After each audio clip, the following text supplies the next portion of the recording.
In 2018, Golden State Warriors achieved a title that is difficult to defend in the modern NBA. And that was one of the best teams of all time. In the last 6 years, there have been 6 different champions, and not only that, the Tierney champion only made it past the second round the following year, let alone to the NBA Finals again. Denver seems to be facing the Timberwolves in the second round in 2024. The Warriors did not make it past round 2. In 2022, the Bucks' journey also ended in the East semis. And the 2021 Lakers were eliminated in round 1 by the Phoenix Suns. This year, the Boston Celtics are the reigning champions. They are progressing without much return to last season's title. However, defending it will be anything but an easy task. Before the season, most experts and fans saw them as the favorite to win the title in 2025. Meanwhile, this seems to have changed a bit. Not only are a number of teams much better than last season, but the Celtics are also no longer as dominant as we were used to last year from them. They have 8 wins and 8 losses in their last 16 games, playing largely uninspiring basketball, and have lost 5 times. 4 of them against lower-ranked teams. In the entire last season, they only lost twice against teams with one of the 10 worst net rankings. In these 16 games alone, it happened 4 times. Since the beginning of December, they have lost 6 times at home in TD Garden, whereas throughout the last season this only happened 4 times, which is hard to categorize since only half the season is over. They are in second place in the East with a 29-13 record. That's anything but bad. But it's also far from the 2 best teams of the season so far, Cleveland and OKC, both with 35 wins out of their first 41. So, should we worry about the Boston Celtics? Or is their increased level so far nothing to worry about and they remain the top favorite for the title in the playoffs? A very brief note here. Our community Christmas trip to New York last December was a complete success. And therefore, there will be another one in December 2025. Again in early December, again with 20 people, the same hotel, Lufthansa direct flights from Frankfurt, and the complete all-inclusive package for you. Of course, it includes the full blast of Christmas spirit, shopping, food, and sightseeing, and of course endless sports. Last time it was the NBA, even the NBA Cup. I included hockey twice and the NFL as well. There's always something happening in New York. You can sign up for the trip starting Wednesday. Feel free to sort everything out already. Take time off if you want and grab one of the few spots when it gets released. And back to the Boston Celtics, who have a few problems this season that we don't usually see from them. This relates to one thing that could at least be somewhat expected, which is that their high hunger for winning a title seems to be somewhat missing. After years of playoff runs without a title, they finally achieved it last year. They were able to show all their critics. This team was on an absolute mission last season. They were obsessed with that one goal. All the setbacks of the past led this team to have an unparalleled hunger for the title, and this hunger was successfully quenched. Of course, they all want to win again this year, but it is the most natural thing in the world that the pressure is gone, that you might unconsciously ease off, that you are less obsessed with it. Certainly, they did not enter the season with the mindset, we're just going to chill for a bit, because we're better than everyone else. They are better than everyone else, but it's just a different game for them now.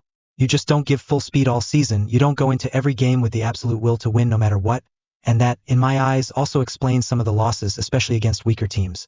Last season's Boston team was consistent. No matter who they played against, they pulled through.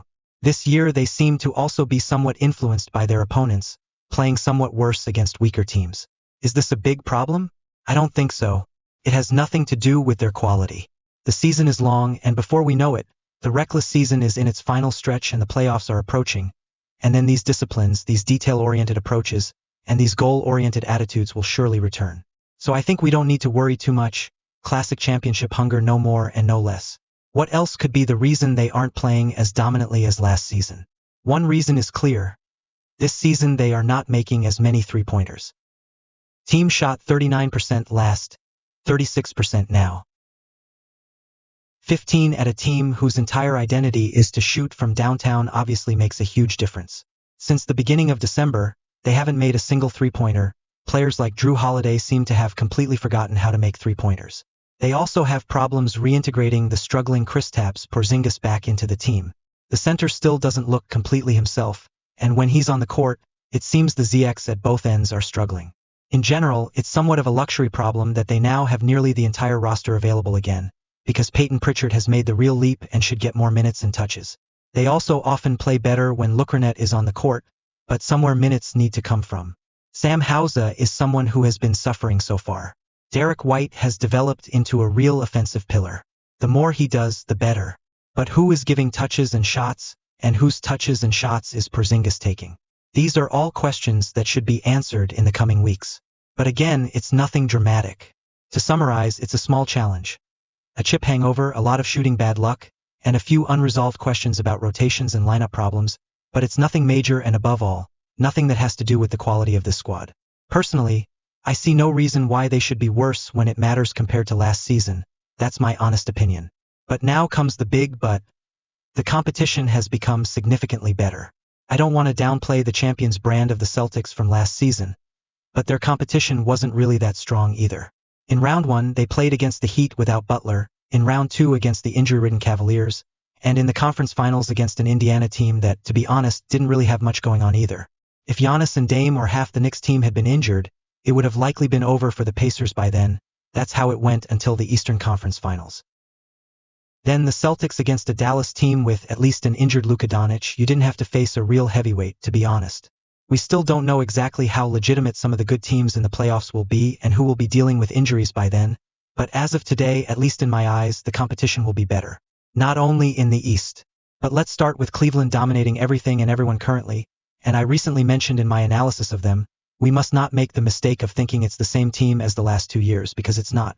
I don't know if they will be as good in the playoffs as they have been in the regular season, but the fact is they have performed significantly better than Boston so far, so that could be a really exciting series. The New York Knicks have their own problems, but they are also significantly better than last year, and that could also be really exciting. In my eyes, these 3 teams will make up the conference among themselves. And let's also not forget Milwaukee and the Orlando Magic.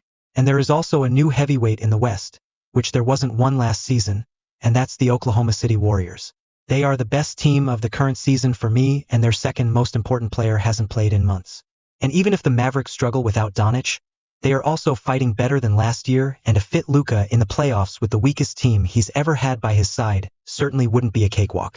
So, in other words, if Boston remains second and New York third, they could meet in round 2.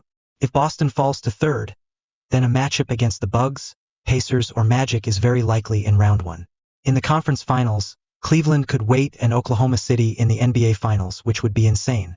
So, Boston hasn't become worse, but the competition has become better, and if we should worry about Boston, it's for that reason and in my eyes for no other reason. They also have an elite offense and a live defense again this year. They have one of the best coaches in the league, one of the best players in the world, they're terrific shooting, and probably the deepest roster.